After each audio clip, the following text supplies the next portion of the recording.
I heard on the radio this morning that today is the 18-month anniversary of when Helene hit.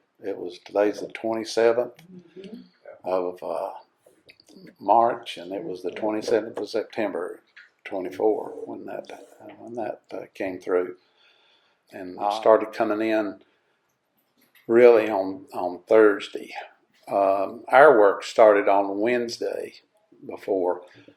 That's when all the reports were saying a hurricane's coming. It's a 3, and now it's a 4, and it may be a 5, and we started making a lot of preparations as the reports began to circulate on different media. A lot of it had to do with, well, we need to make sure our storm drains are cleaned out. We need to make sure that if we see any leaning trees that might be falling in the road, let's go ahead and get those cut and pushed over to the side. And then on that Wednesday night, we had a report of a large waterline break, which was down on East Street. And there's just a 2-inch water line. But it was, Rings Creek is the lowest part of our hydraulic grade for the water system. So anything that's near a creek down in this area has potential to be a real issue as far as draining the water system. I'll get to more about that in a minute. So we had to call everybody out to be up on East Street, finding the water line, making the repairs, and then putting the road back. So that was on Wednesday evening. That started about 5 and finished about 1 o'clock in the morning. But then it was about 5 o'clock or a little before on that Thursday night that we had a deluge of rain, and it was uncommonly heavy, and seemed to be centered sort of on this side of Weaverville.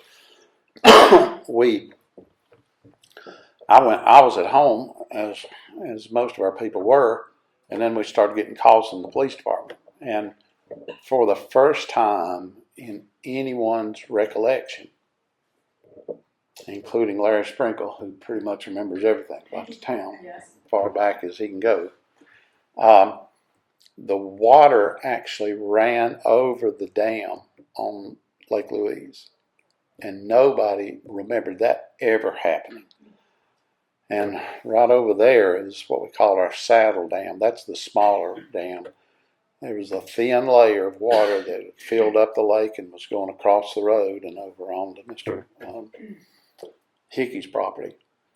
But then where the large riser pipe and the dock are, that's where it came across. I had a pair of Keen shoes on, and they're waterproof about that high up, and I could walk through that water without getting my feet wet. But it was still as wide as this room going over that dam, and but it didn't do any damage. But that was just a foretaste of what was coming. We told everybody, you need to come in, and we're going to spend Thursday night at the office. And the whole crowd stayed that day, and we did that. A good portion of the hurricane came through Thursday night and Friday morning. Through the night, we had a generator, but we still had our lights turned on. That was a little bit of a frightening experience. The next morning, we got up, and we began to see sort of the damage and stuff that was around our office. And myself and our Public Works Superintendent, Eric Cutshaw, who's the Assistant Public Works Director now, and then Casey Robinson, who's our Water Superintendent, the three of us got in Casey's truck and said, we're going to go take a lap around town right quick and see what we can see. We dodged our way up Merriman and turned up Yost Street, and then went in front of the school, and then started north on South Main Street and saw the huge hemlock that had fallen there near Jennifer Young's property. On down toward the school a little bit, and began to see the amount of trees that were down and debris on the roads, and so we decided let's take a trip North Main, go down the boulevard, get on New Stock, and then take a lap around to Woodland Hills. And as we were on New Stock, we began to see more and more trees that were down. And the wind was picking up. This was getting towards about 11 o'clock. And Friday morning? Friday morning. Mm-hmm. So the calm had passed. Mm-hmm. And so the wind was starting to pick up and blow. And as we approached the intersection of New Stock Road and Aiken Road, where the little dentist office is there, we drove under a tree that was being held up by a power line and went under that. And then when we got to the intersection, we said, let's get back to the office. So we turned on Aiken and went about 100 yards, and the tree was completely across the road and torn down power lines. So we backed up to the intersection and then started going the other way out Aiken Road, sort of toward the rock quarry. Same thing, big pine trees across the road up there. So we came back to the intersection and started on New Stock towards Woodland Hills, and there was a whole gang of trees that had fallen and blocked the road there. So we said, let's just go back the way we came. Well, we went back to the intersection, turned around, and started back. Well, the tree that we drove under that was being held up with the power lines had broke the power lines, and now it was laying in the road. So we drove back and parked in that dentist parking lot and said, we don't think a tree can hit us here, but we're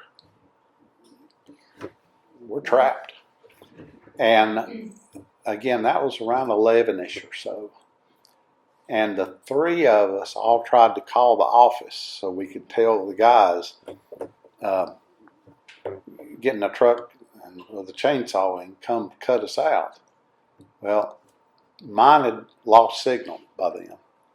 And then Eric's lost signal. And then Casey's, that was the last call he made for about 7 days, was to get in touch with the office to say, tell them we're at the intersection of Aiken and New Stock. A bunch of you come get us.